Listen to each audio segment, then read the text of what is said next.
Ang silyang gawa sa kahoy at rattan na regalo sa kanya ni Nora, Norang upo ang ginamit ni Boy.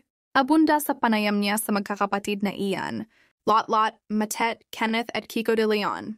Ginanap ito sa The Heritage Park sa Taguig City ngayong Lunes ng hapon, Abril 21, 2025, at umere sa Fast Talk with Boy Abunda ng GMA7. Alam ni Nora na may koleksyon si Boy ng mga upuan kaya ito ang kanyang ibinigay noon na regalo sa TV. Host na isang certified Noranian. Hindi na matandaan ni Boy kung kailan nito natanggap mula kay Nora ang silya na isa sa mga pinahahalagahan niyang gamit. Ipinakuha pa ni Boy sa tahanan niya sa Tagaytay City ang silya para gamitin sa interview niya sa mga anak ng namayapang aktres. Pumuhos ang luha ni Boy nang makita nito sa kauna-unahang pagkakataon ang bangkay ni Nora habang nasa tabi niya sina Ian at Lot. Nahihirapan si Boy na tanggapin ang katotohanang wala na ang aktres na iniidolo at matalik na kaibigan. Nagpakita naman si Lot ng katatagan ng ikwento nito kay Boy ang pakikipag-usap niya sa mga doktor ng kanyang ina tungkol sa karamdaman nito.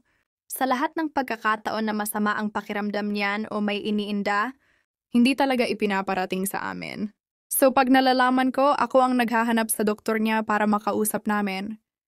Tapos, I call for a family meeting. I call my siblings. Eto ang sitwasyon, eto si Mommy. Eto ang nangyayari ngayon. Kasi kung si Mommy lang ho talaga, hindi talaga siya nagsasabi sa amin.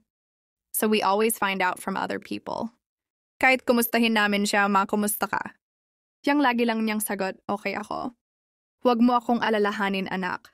Lumalabas na hindi alam ni Lot at yung mga kapatid ang eksaktong kalagayan ni Nora dahil itinatago nito ang karamdaman. Sinubukan daw ni Lot na gawan ng paraan para makakuha ng update. Patuloy niya, so, yung huli naming pag-uusap, Tito Boy, meron akong doktor na tinawagan na kinukulit, na nagagalit ako, include us kasi kami yung mga anak. Isama ninyo kami sa kung anong nangyayari para kung meron kaming maitulong, magawan din namin ng paraan. Nakarating po kay Mommy yon. So si Mommy minessage ako. Sabi niya ulit, anak, okay ako. Sabi niya, sinabi sa akin ni doktora, gusto mo siyang makausap.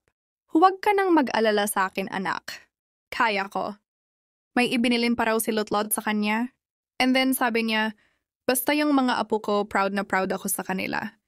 Mahal na mahal ko kayo. Mahal ko kayo ng mga kapatid mo. Sabi ko, syempre po, kami na yata ang pinakamasunurin ng mga anak. Sa totoo lang. Kung ano po ang sinabi ni Mommy, yun lang din talaga ang sinusunod namin. So, kung may pagkakataon po na makasingit kami at para makaalam ng mga detalye, ginagawa talaga namin and we let each other know. So, ganun po talaga. That's how our life was when Mom was with us. Wala raw magawa si Lot kundi sumunod na lang sa ina. So, nung nag-usap kami ng huli, sabi ko, okay ma, I respect your wishes. Kasi ayoko rin na magalit siya sa amin dahil alam niya na makulit ako Kinukulit ko yung mga doktor niya. Kinukulit ko kung sino ang kailangan kulitin para malaman kung ano ang nangyayari sa kanya, ang salaysay ni Lot. Ayon kay Lot, isa si Boy sa mga taong mahal ni Nora. Tito Boy, before you end, I just want you to know that Mommy loves you very much. Mahal na mahal ka niya. Alam ko yon. And from our family to you, Tito Boy, salamat sa lahat ng pagmamahal na ibinigay mo kay Mommy, pahayag pa ni Lot. Sa puntong ito, hindi na napigilang mapaluha si Boy nang marinig ang sinabi ni Lot. Nang sabihin niya ang kanyang mensahe para kay Boy. Sabi ko nga bago mag-umpisa ang show na ito, sabi ko, this is one show kaya sa sambayan ng Pilipino. Maraming salamat po on behalf of the children and behalf of everybody who loved her and continue to love her. The only way to love your mother, the only way to understand the great Nora Honor was to love her. Emosyonal na sabi ni Boy.